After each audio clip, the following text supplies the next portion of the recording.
নমস্কার, জয় মাতারা। আমি অ্যাস্ট্রো হিমাংশু ভাগ্যের দুয়ার থেকে আপনাদেরকে জানাই আন্তরিক শুভেচ্ছা, ভালোবাসা।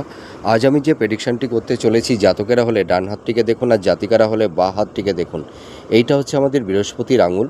এই বৃহস্পতির আঙুলটি যদি সুদীর্ঘ হয় এবং এই বৃহস্পতির আঙুলের যদি এই যে তিনটি করে পর্ব, প্রথম, দ্বিতীয়, তৃতীয়, এই পর্বের মিডিলে যদি এই ধরনের লম্বা লম্বা রেখা থাকে, তাহলে খুব এটি অতীব শুভ।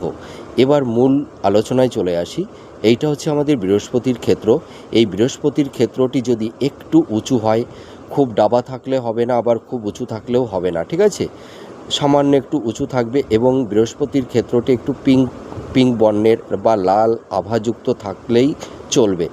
এবার এই বৃহস্পতির ক্ষেত্রে যদি পরপর এই যে দুটি যদি ক্রস সাইন থাকে, তাহলে এই সব জাতক জাতিকাদের বিবাহের পরে এদের ভাগ্যের উন্নতি ঘটে থাকে।